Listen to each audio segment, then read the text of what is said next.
And tonight we now know the funeral arrangements for all 9 members of the Coleman family who died when a duck boat capsized last week in Branson, Missouri. Services for Irvin, Horace, Belinda, Angela, and Maxwell Coleman will all take place together. The viewing is Saturday morning from 8 o'clock till noon at the Eastern Star Church on Cooper Road here in Indianapolis. The funeral will follow at noon. And that funeral service will come after a tough day on Friday. That's when Tia Coleman's husband and 3 children will be laid to rest.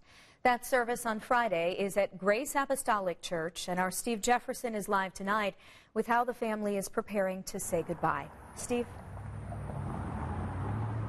Yeah, the 9 people who passed away in the Coleman family make up 3 different branches of that family impacted by the duck boat tragedy.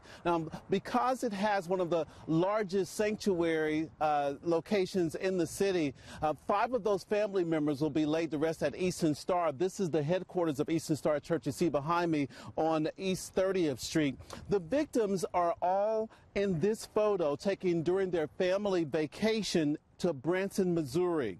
During their duck boat ride Thursday, a sudden storm flipped the boat over. No one was wearing a life jacket, so only 2 out of the 11 people from the Coleman family actually survived that tragedy. Their relatives talked to us today about the hardest part preparing a funeral for 5 loved ones, especially knowing one of the survivors who will attend the funeral is just 13 years old. He lost his little brother. He lost his mother. He lost his grandmother. He lost his grandfather. He lost all of his cousins. He lost his uncle. And just seeing the strength and, you know, maybe down the line what he will go through, that's been the hardest part. I think the hardest part is just, like, remembering them. I'm sorry. Just remembering them and knowing, like you said, they're not coming back. It's been really hard. My husband was really, really close to his cousin Glenn that passed, and it's been really difficult just to know that I'm not going to hear his laugh. Another hard part of preparing for a 5-person funeral is coming up with the resources for the celebration of life. Coming up at 6 o'clock, we'll hear more from the family about what they need to help bury those 5 family members this coming Saturday. Back to you in the studio. All right, thank you, Steve Jefferson, reporting tonight. Now, we have seen over the last several days how people have been lifting up the survivors of that tragedy, as well as their extended family. It's happened through vigils, church services, donations, and more.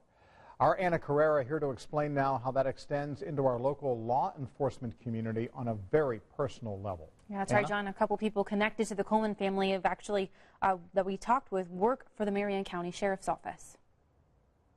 They posted this message on Twitter, saying their hearts are with Deputy Grant Berry and dispatcher Yvette Elliott and the entire Coleman family.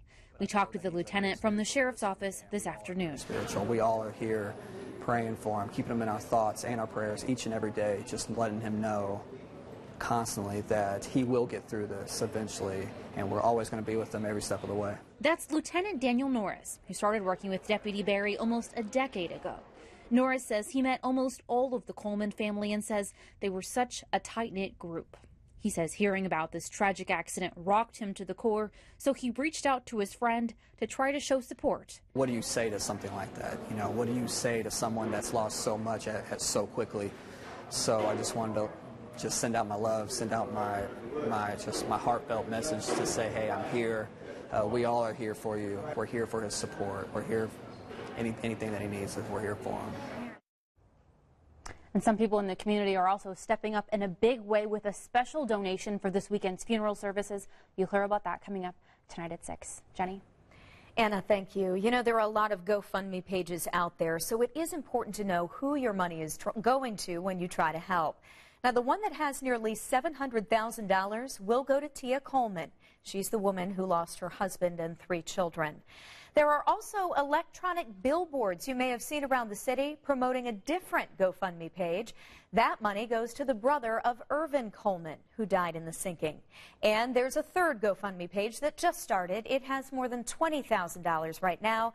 This one goes to help the entire Coleman family. We have all of these for you tonight on WTHR.com.